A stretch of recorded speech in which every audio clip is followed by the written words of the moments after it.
Give a damn about a hater when I feel like it. Not today, not today, not today, not tomorrow. Get out my way, please, I'm trying to get paid. Not today, not today. Welcome in, everybody. It is another board meeting. It's Kevin, Seth, and Steve with you. Boys, how we feeling, Seth? Doing Good well. as ever, right? Doing well. Good as ever. Good as ever. It was a hell of a weekend for more reasons than one. Shout out to the newlywed. Seth, congrats, man. Thank you. I appreciate it. Welcome to the club, my friend.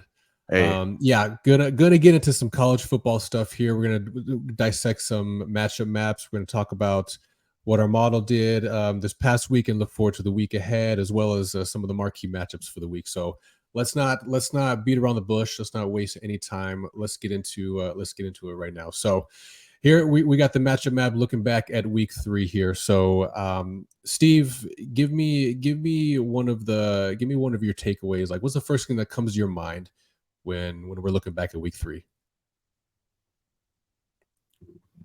I think I kind of cut out there. You want one of the good or bad for week 3? Whatever your heart desires, baby. Give it to me. Oh, okay. I just didn't hear you. Yeah. So I mean, for me, the one that really, I'm not trying to be a conspiracy theorist whatsoever, but the one that really had me hurting was the Iowa Western Michigan game. That one, was watching that all day. Western Michigan plus 20.5. Iowa, notorious for not scoring points, runs in with less than 30 seconds left in the fourth quarter, up by I think they were up by 24 at that point. And that just absolutely ripped my soul out. But I want to say real quick, that to me is a sign that people know the lines. And it's my conspiracy theory. I know coaches coach and all this stuff, but I'm going to play into that conspiracy theory for one of my picks one of the games I'm going to personally bet on. That's not a model pick that we'll talk about in a little bit. So a little tease for week 4. All right. Good. Fantastic. All right, Seth, give me one. I know you had a lot going on this weekend, a lot in mind, but what was sticking out for you? Yeah. No, I was still able to catch the games. I mean, you were there. We were still able to get the afternoon games. Had a heartbreaker there with Mizzou, but shout out to kickers. Also, Steve, Ole Miss covered the 18.5 as well. Pretty interesting. Now I was on at Ole Miss, so I'll take that backdoor all day. One of the big takeaways for me, and we've been talking about it, and I know Steve had his red flag up, was Ohio State. Right now, they are firmly in the quadrant of elite, which is where we figured they would end up, or at least where I figured they would end up. And then Alabama, we've had questions about them, and I think those questions are going to still continue. So those two are the biggest for me. Yeah, I'm with you. I'm on the Alabama note. That's one. I mean, and it's kind of all over the news, and that's like the big talking point this week. So look at on the 12-week rolling average. Still, firmly Alabama is in the quadrant of elite, right? It's crazy. But then so far through this week, 3 weeks they're hanging out in the quadrant of woe all of a sudden. Obviously, big question marks of quadrant good defense, bad offense. They're not quite in the quadrant of woe yet. Sorry. Yeah, that's right. So obviously the big one is that they got the quarterback question mark. Like, I think Saban said he's sticking with Milroe, right, for the at least foreseeable future. So doesn't instill a lot of confidence, and is the dynasty coming to a close? I think that's the talking point this week. But I'm very fascinated to see how that continues to play out. But oof. And my last point: who has a stranglehold over the quadrant of elite? Which conference? The Pac-12. Oh, 1, okay. 2, 3, 4, 5, 6 by my count. Maybe 7. 6 teams. Basically almost half of the Pac-12 in the quadrant of elite. And again, just the poetic justice this is for the last year of the Pac-12.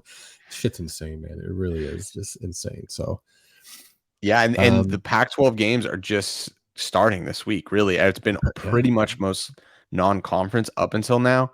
So to your point, like, this is where the Pac-12 usually gets pretty bloody. Like, they just chop each other's heads off. Yeah, I fully expect this to happen this season. So, but I agree, the Pac-12, what's the big differentiator? Quarterbacks, right? I mean, the SEC struggling, but Pac-12 is firmly for sure the best quarterbacks, and I think because of that, the best teams. So it'll be interesting here in the next couple weeks to see how this all pans out. Agreed, for sure.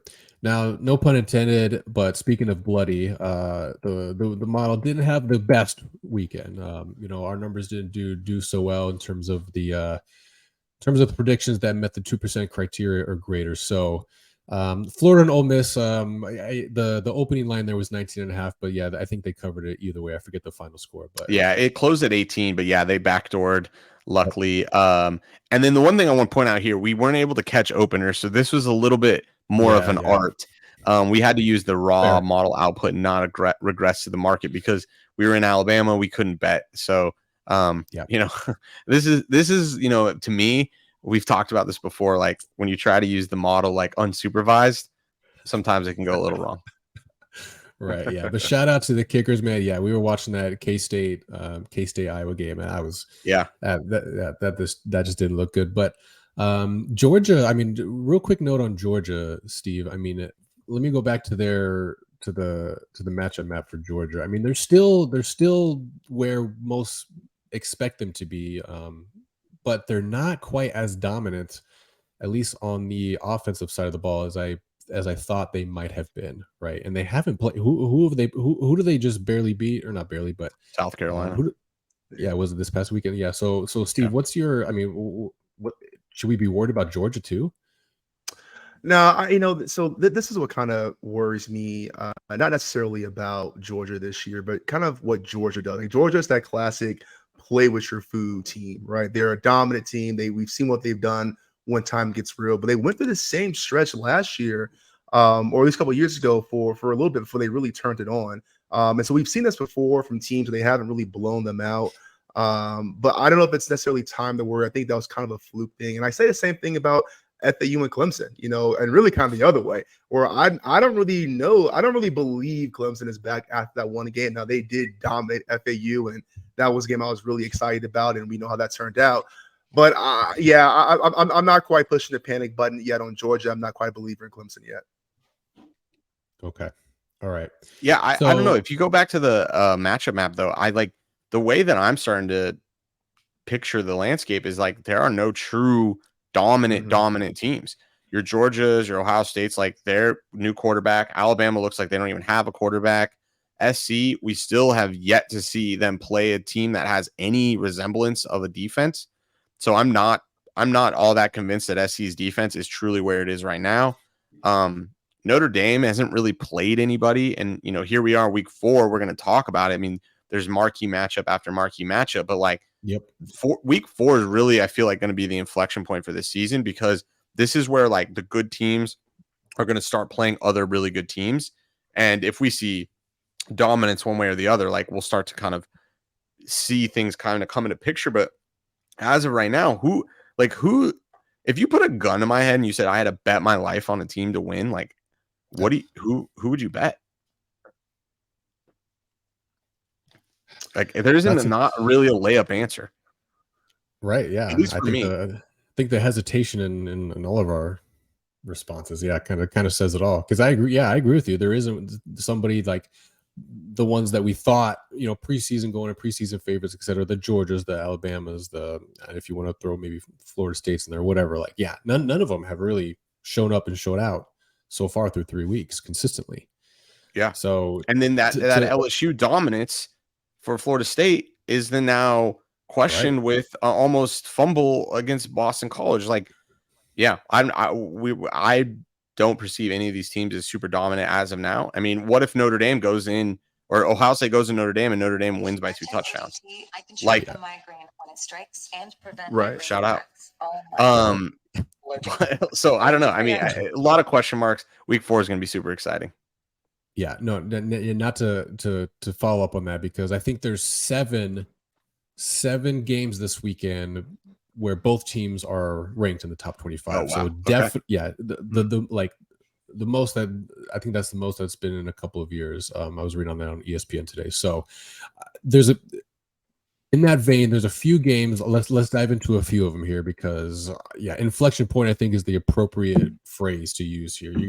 Some teams are gonna their season's gonna be make or break this week, right? So first one up is a good one, Alabama and Ole Miss here. So we just teased or talked about Alabama briefly and the issues that they got. So Seth, what are you seeing and what are you expecting from this game, both from our model and number perspective, as well as maybe just, otherwise?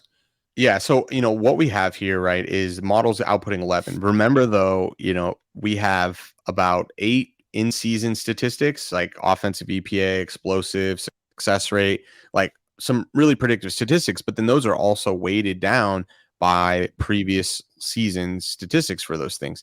So it likes Alabama here because Alabama has been a good team. And if you look at all of these statistics, Ole Miss is way more efficient on offense. They're double the efficiency on offense. They're pretty comparable on defense, although Alabama is a little bit stronger there. Their success rate is almost 20% more for Ole Miss, and their explosive plays are about the same. The only big thing Alabama has over Ole Miss here is a blue chip ratio and a talent. But if you don't have a quarterback, and Milroe's the best you got, which is what they're basically telling us, right? They started him week 1. They played in week 2. Week 3, they said, let's try something else. That didn't go well at all. Then they're going back to Milroe. They're basically saying, well, this is the best we got. I have to say, I think the model here is wrong. And I mean, the market agrees. This opened 14.5. This number's at 7. Okay. That's a huge, huge swing from a power rating standpoint. I don't know if I'm ready completely to fade Bama here. We got Nick Saban for president, but I don't know if I'm voting for him for this game. But I don't know if I'm ready to take Lane Kiffin. And if this was still around 10 or in that 14 to 10, I would be considering it. But this has always been a rivalry. This has always been a good game. But I think it's just a stay away from me. You can see the expected value there. There isn't a whole ton of perceived value. If there's any value, it would be on Ole Miss. And not surprised by that. But at the current number is 7, I think most of that value is gone. So it's probably just a stay away from me.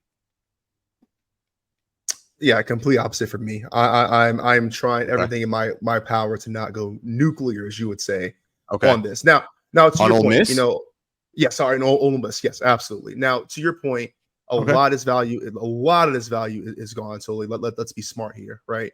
But with that being said, I really just can't fathom a way. Again, like you said, we've been through Milroe, we've been through Buchner, we've been through Tyson.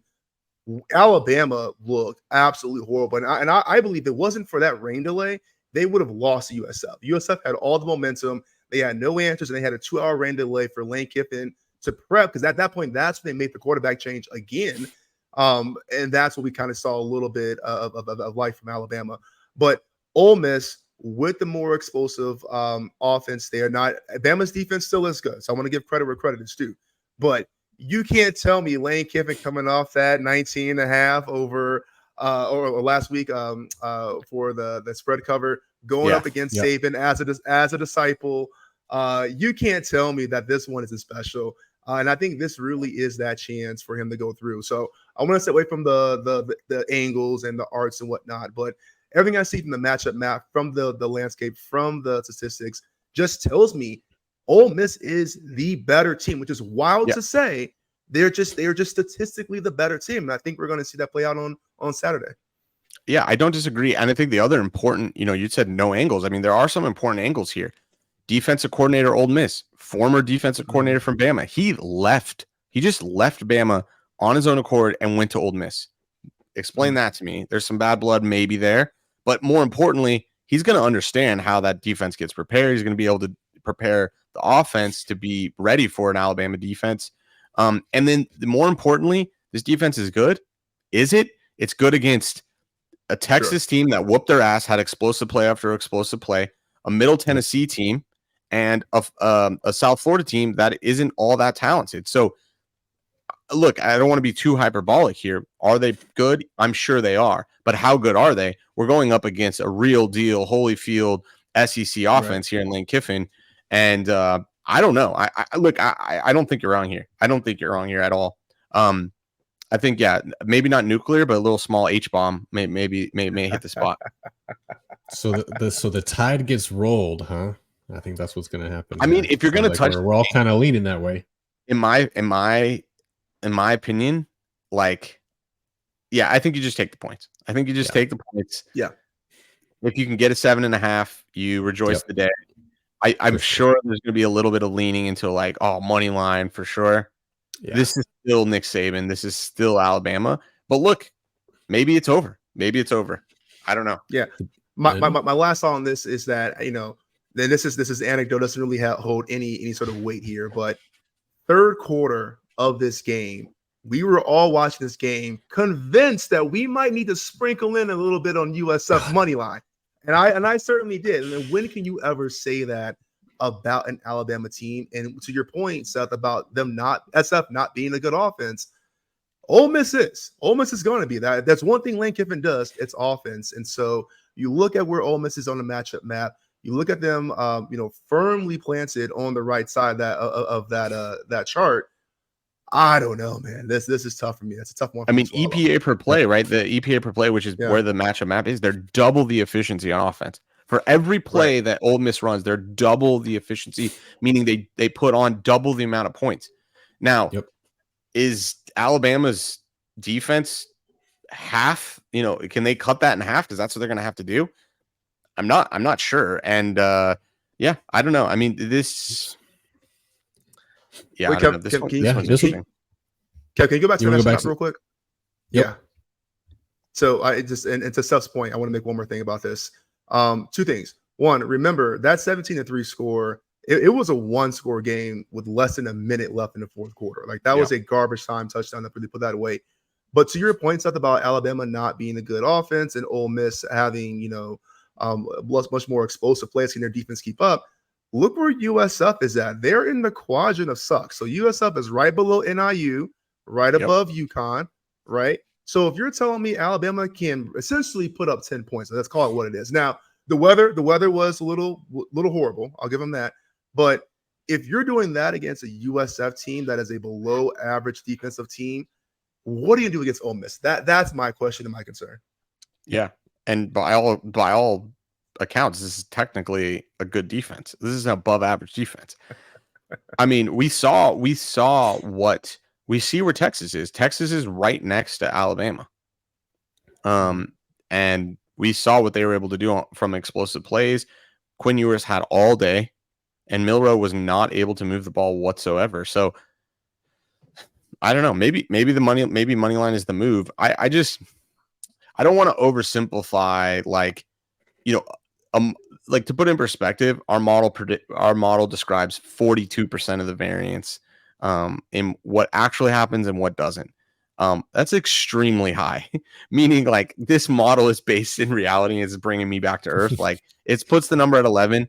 Probably that's pretty close to around the truth. So let's say the market also is updated, right? So now we're at 7. If this was so much value, it would go through the 7. So look for that Saturday morning. If this thing closes 5, I'm taking money line. You know what I mean? Because this is telling me the market is saying, yeah, for real, Alabama might lose this game. Right. Now I understand it's not as much value at that point, but to me, I'll use the market information to my advantage. If it stays at the 7, then I'll be happy maybe to take the 7 but I won't overreact. I think that's how I'll probably end up playing this. Smart. Makes sense. All right, moving on. Steve, convince me that Clemson doesn't run away with this. I something about this screams something. I hate to use the word because we just had a nice little interaction on TikTok today. Don't do it. This screams trap, baby. Oh man. So what? Yeah. What do you see? What are you seeing? What's your expectations for Clemson and Florida State? Yeah, I'm actually going to Uno reverse this one, Kevin. You convince me because I'm not convinced that Clemson is going to run away with this one by any means. I think we have two unknown teams here, and I think what you're seeing is an artifact of Clemson definitely going in the right direction and figuring some things out. But FAU is not the litmus test that LSU was for FSU. Now, again, FSU's had some questionable play as of recently. That's why I think we have 2 unknowns. But you're Yep. talking to me here, and I'm looking at a team where they're both pretty good offensively, pretty similar. You can see here the offensive EPA is pretty much a mirror, right? And so the defense is where Clemson has that edge and cannot hold up. I think it should be tight, but run away. I can see this being no more than a 1-score game. But convince me, Kev. Yeah, I was trying to do some reverse psychology, I guess, on you because you look across the board here. Really, the only thing that sticks out in my eye that differentiates these teams might be the offensive success rate, right? And otherwise, it's pretty comparable. And listen, you go back to the matchup map for these two teams here through week 3, and Clemson again, yeah, they're basically an average defense and slightly above average offense. But you look at where they've come from, they've basically regressed to being more average through 3 weeks here. Travis, what's his name? I'm spacing. Travis Daniel, the quarterback. Oh, the quarterback, JT Daniel. JT? No, that's the Rice's quarterback. I don't know. We know what you're talking about. Shoot. Yeah. So he was kind of I don't know if he still is anymore, but he like Heisman hopeful going in. You know, I think he's shown some promise and done some really good things. But yeah, that Cade Klubnik, I believe is his name. For Clemson? Yeah, for Clemson, yeah. Yeah, for Clemson. Or are you talking about Jordan Travis? I was talking about Jordan. Thank you, Jordan Travis. I think I said Travis Jordan. So sorry. Yeah, getting him crossed here, but yeah, nothing. I mean, to answer the question, Steve, I don't think this is going to be a runaway really in any shape or form. But I'll do it if you DJ, don't want to. If DJ Ukulele in that offense, Ukulele.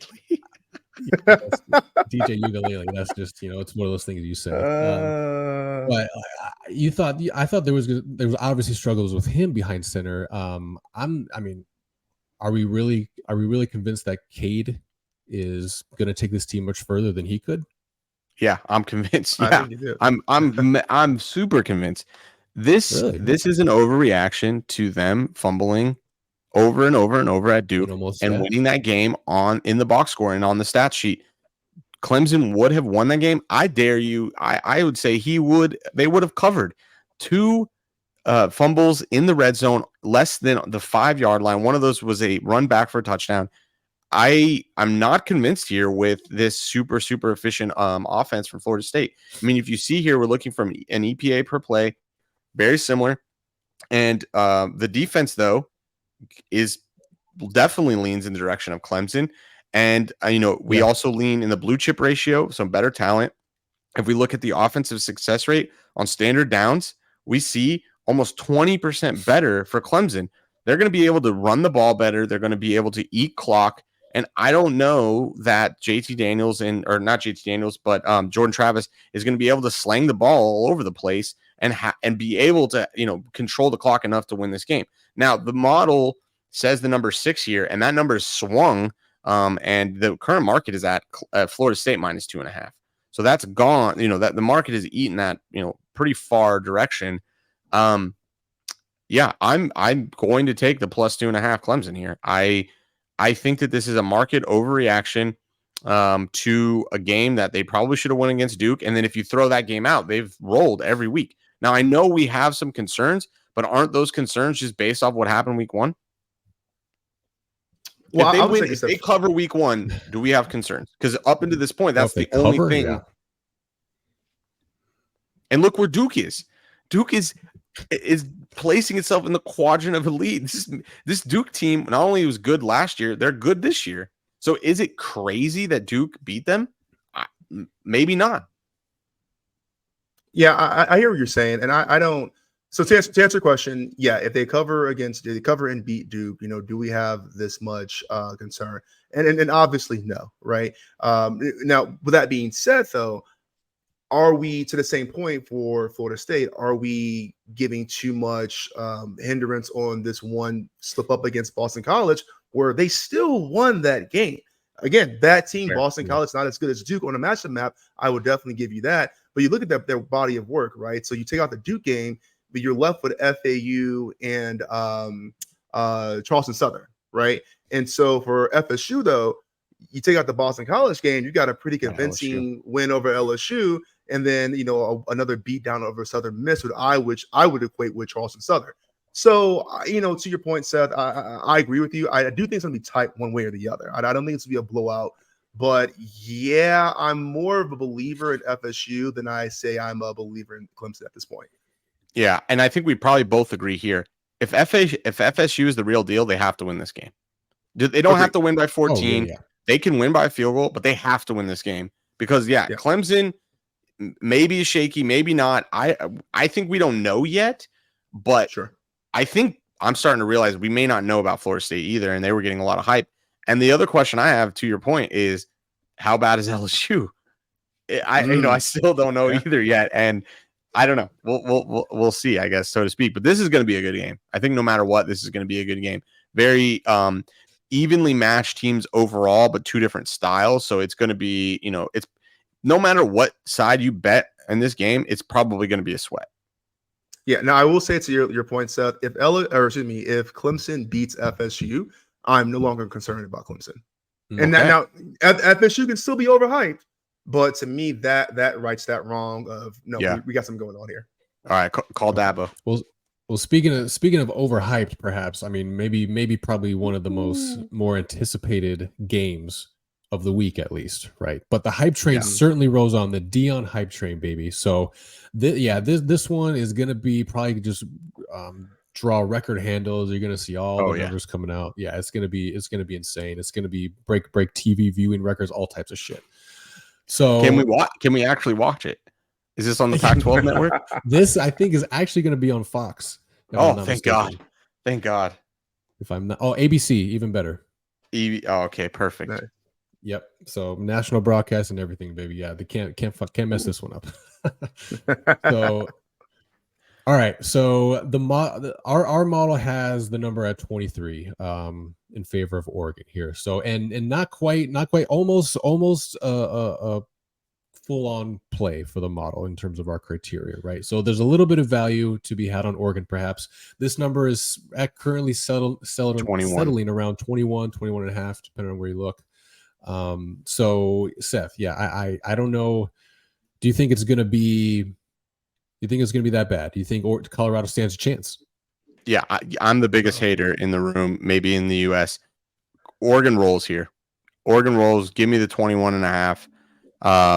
I mean, realistically, I'll probably end up betting, probably try to buy the 20 and a half, find that. But I just, look, I am super proud of what Coach Prime has done, and it's super cool to see.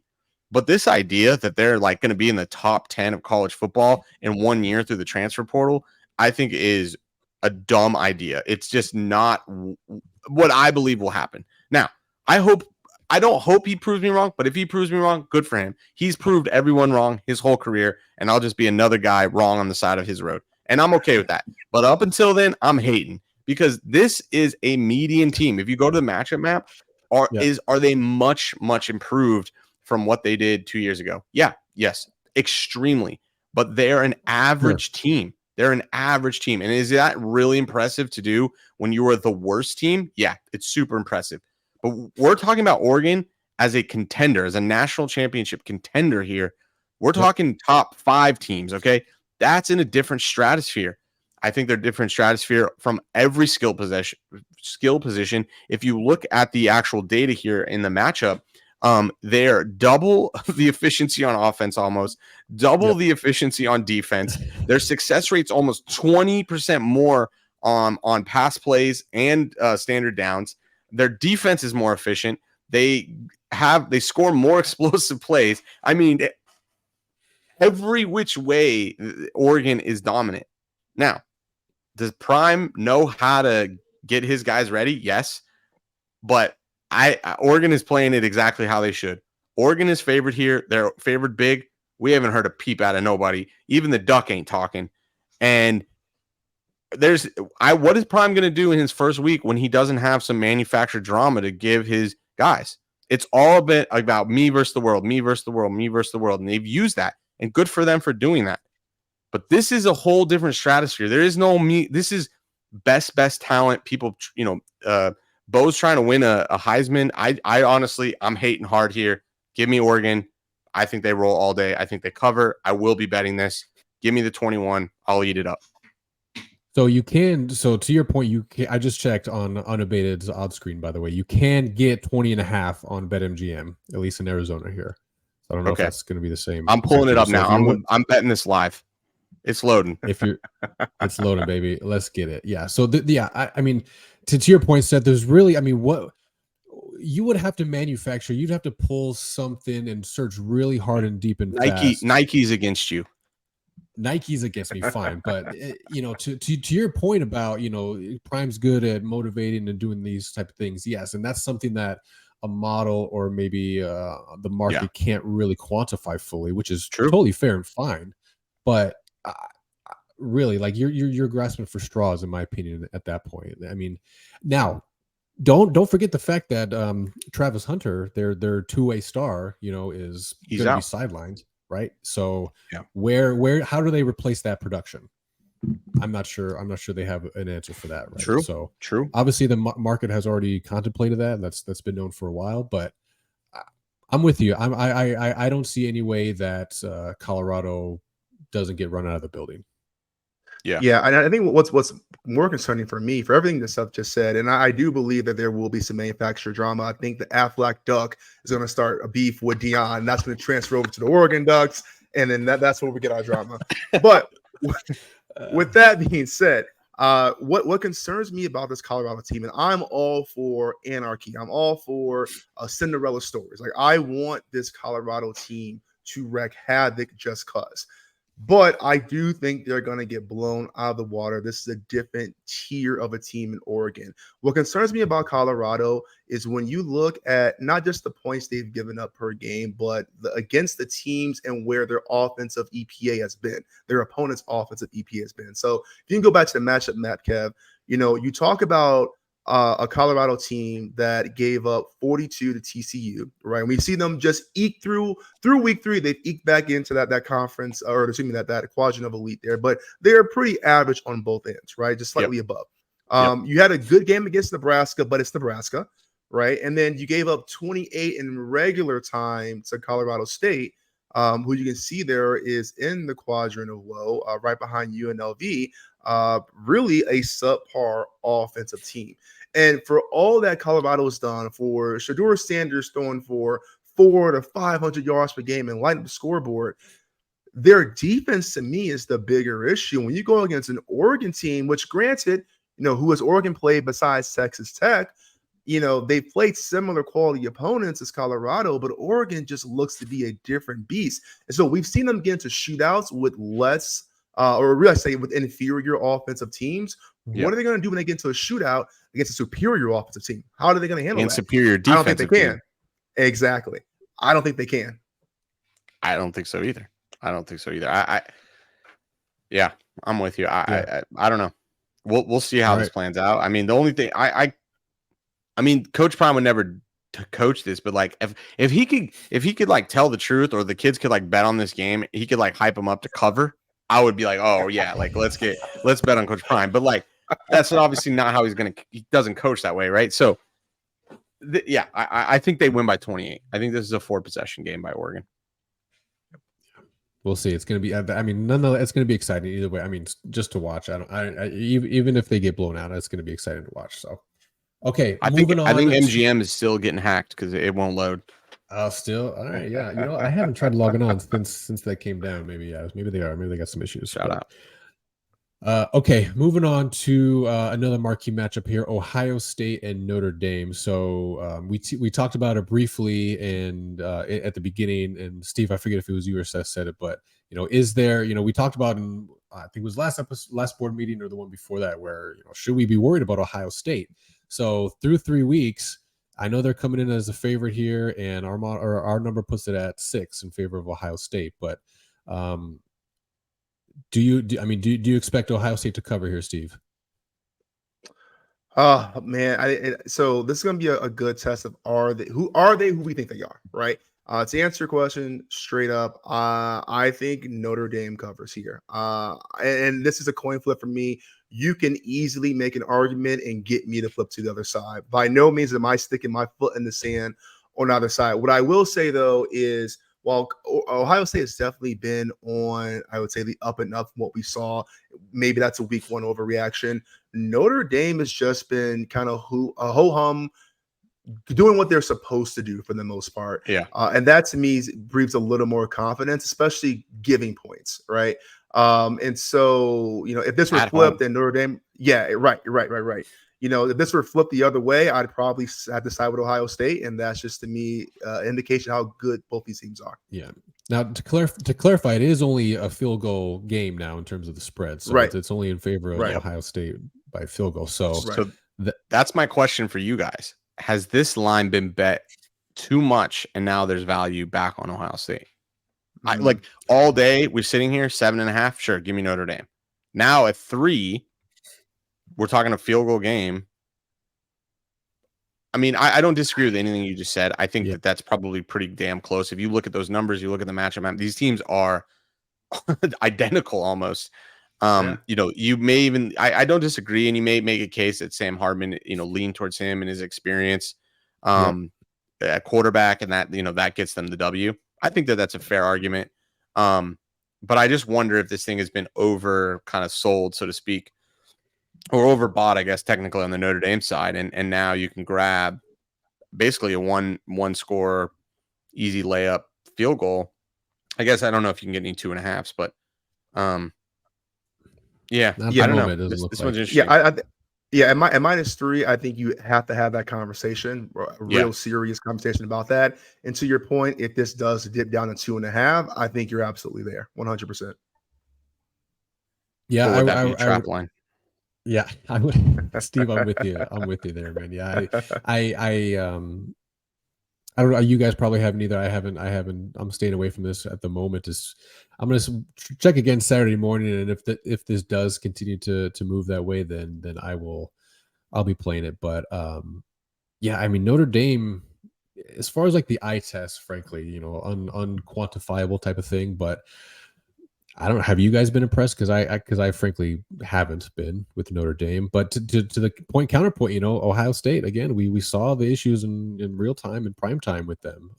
So can they pull it together consistently? Let's hope so. Because I lean towards Ohio State with it if it trickles down. But if it stays at 3 or 3.5, it's definitely a stay away from me. Yeah, I guess my only question is, like, what else was Notre Dame supposed to do? Like, what have they done that gives you pause? Like, for me, I go back and I say, and I know something about this earlier, Ohio State versus Indiana. I was like, oh man, 23-3 against the Indiana team. They should be blowing them out, but they did what they were supposed to do to call myself out, right? Yeah. Notre Dame has done the same thing. 42-3 over Navy, 56-3 over Tennessee State, 45-24 over NC State, and 41-17 over Central Michigan. So, like, what more do you really want from either team? I think this really is the litmus test. And to your point, Seth, that's why I do think it may have been overbought here, because these are going to be two teams who should be pretty close. And if you get within not just one possession, but a field goal game, man, I don't know how you can convincingly make an argument either way. Yeah. This is a game where, like, if you can get 3.5 Notre Dame and -2.5 like Ohio State, you may be able to make money. Yeah. This is going to be a close game, in my opinion. Maybe it won't end on field goal. College is a little different than NFL, but one touchdown seems like the real number to me here. Right. Yeah, that's a late afternoon game, so that'll be a good way to just get jacked up, other than recover from Oregon winning by 28. Exactly right. Yeah. So okay. All right. So we broke down a couple of key matchups: Bama, Ole Miss, Ohio State, Notre Dame, Colorado, Oregon, and FSU, Clemson. So aside from those marquee matchups, And just looking ahead to the board this week, what are you guys looking at? And actually, before I do that, I want to get into two things. Let's talk about what the model is outputting for this week, and then let's segue also into what are you guys looking at, maybe to couple with or aside from the model. So here's a week 4 breakdown here. There's what is this, eight plays here that our model has identified value. So technically these are 7. the plays. No, don't play ASU, USC. Both quarterbacks are questionable for Arizona State. Probably not wise to go up against a USC team that's just slinging the ball all over the place. But that's more of just like a news thing. The model obviously doesn't know both of their quarterbacks are questionable. But yeah, I would use caution there. And that's why this number is kind of so off. Yeah, 100. Yeah, I was gonna say good point there, because we've seen reverse closing line value, if you will, on that one, as well as I think honestly, frankly, at this point, a couple of them have as well. But yeah, a little scary. We've still got a few days. We've still got a few days until things calm down. But yeah, who knows? So of the matchups here, which one doesn't seem right, or which one are you most excited about that Seth, that you're like, yeah, I'm glad the model identified this? I'll tell you the one that doesn't feel right. BYU, Kansas. I hate this bet. I mean, I bet it. It makes me feel so disgusting. I don't know who the fuck BYU is. They've shit the bed. They've made the bed. They shit it again. Like, I don't know who this team is. I mean, they beat up they came back and I think won against Arkansas, but I think Arkansas is like in mid crumble. I don't know here. We're high on Kansas. This one's interesting. I think this is one the market's disagreed with us on. And then Georgia. I hate to bet against these really good teams, especially when they don't cover the week before. But in the model we trust, but the market disagrees here. This is now, I think, moved to the 42. Yeah. So it's been on the move for sure. So yeah, I got it at, I think, 39 or 39 and a half. Can't remember, but yeah, I'm like, damn, that was fast. So yeah, that one, I'm with you. This one gives me the Georgia one. I look at it, I'm like, damn it. Wish I would have waited, but you live and die by it sometimes. But Steve, give me your take. Yeah, I'm gonna be honest. I really don't have a lot of great feelings. Not to say bad feelings, but nothing that I'm really hyped about. More so than Ole Miss, Alabama. But I am looking at the UAB Georgia game, especially with it crossing. We get to 5 touchdowns. I don't know. Georgia is a good team, and I do agree with you, Seth, about them coming off weeks where not that they didn't cover, but they had close games against teams they should have a close game against. Right. But the model, and correct me if I'm wrong, the model tends to love these huge spreads sometimes for the underdog. You get into 4 or 5 touchdowns. Loves them. Yeah. So, but I think there's a little bit there. The one that really, I don't say scares me, but I am a little questionable about is TCU versus SMU. I just don't know what to make of TCU. You know what I mean? I mean, obviously, we know what happened to Colorado and whatnot, but I'm a firm believer in this team that just punched up last year. And SMU, listen, I know they lost to Oklahoma, and that was a game I think you were pretty big on, Seth, right? Yeah. But this SMU, they put up points. So this can be a shootout, and so could it be 1-score game? A touchdown, absolutely. But I can see SMU be on the other side of that. Yeah, where is SMU on the matchup map? SMU. Let's see if we can. They're right there at the top, right? Dead middle, offensively average, but defensive is looking pretty damn good. Okay. Wow. Okay. Huh. Well, we'll see. I mean, what would we get? We laid 6.5, I think,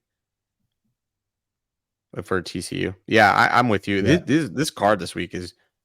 Gross is not the right word, but I don't think I've ever bet any of these teams in my life. Like, I don't think I've ever bet on Appalachian State, West Virginia. Maybe I don't think I've ever bet TCU, Eastern Michigan. I think we bet them once this season, but I mean, that's the one thing about the model. It kind of forces you to take a look at some of these teams that you otherwise maybe not look at. But I know nothing about Eastern Michigan and Jacksonville State. Nothing. Right. These are purely data driven. Yeah, exactly. You build a model to identify value, and that's what we've done. So that's what we're playing, kind of plain and simple. So, all right, I want to give you guys one quick game that I'm looking at for this week that I'm excited of. That's not on the model or otherwise. So I'm looking at Oklahoma and Cincinnati. This opened at -13.5, and I loved it then. It's since moved to 14.5, and I thought I was gonna. I don't know. I got greedy. I thought it was going to move in the opposite direction. So I'm still going to, I'm playing it -14.5. Okay. I really have been impressed with Oklahoma and what they've done so far. They look quite good. I'll just put it that way. They have the #1 offensive success rate in the country so far through 3 weeks.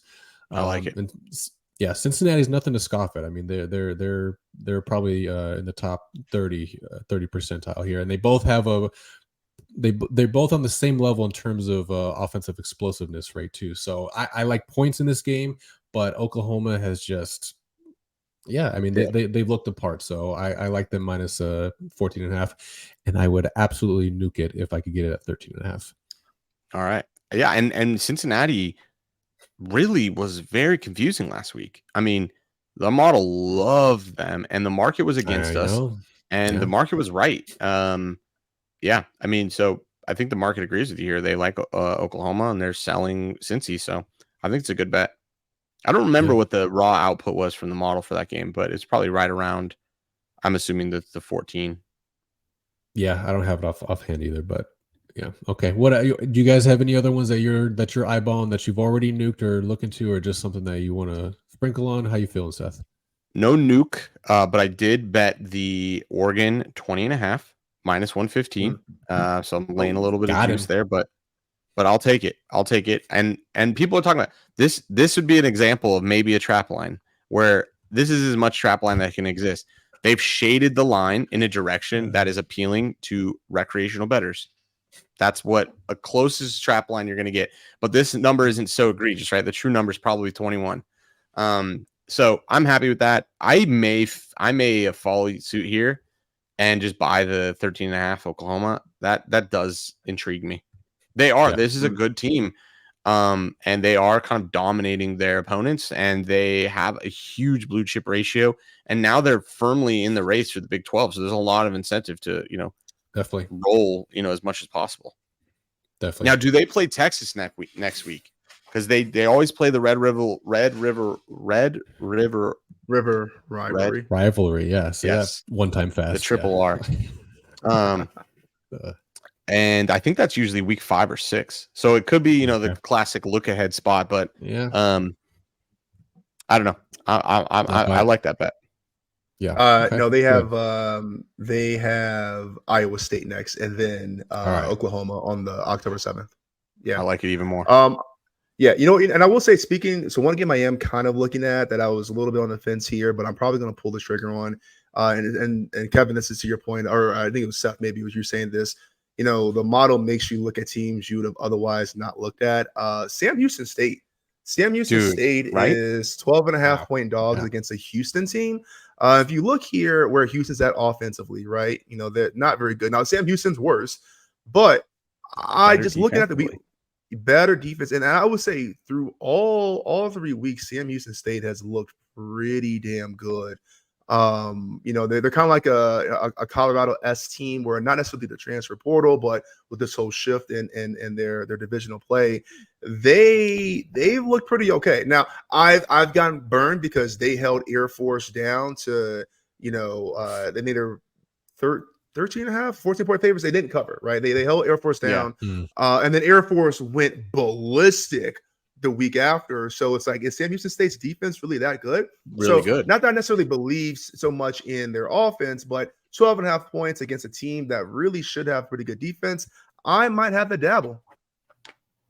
Yeah, and that's a Houston team that struggled against Rice. Mm-hmm. They struggled against I think it was San Antonio. No, that's not a bad angle. I like it.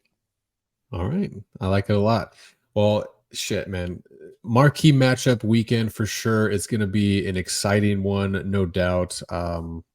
Wish the model had a few of the marquee matchups on the card, but nonetheless, it's going to be an enjoyable weekend. we're gonna be riding all weekend. So appreciate it, boys. Everyone, thank you for tuning in. Please don't forget, if you enjoy this content, give us a follow, subscribe to our page on YouTube, follow us everywhere on social media. You see our handles. It's at Bully the Board everywhere. Any support you guys can give us, we really truly appreciate it, and it does help us grow, helps us get more information to you guys, because that's really all we're about, is getting more valuable content and information out to the masses, baby. So all right, boys, that'll do it for this edition. We'll be back next week. Peace, everyone. Take care.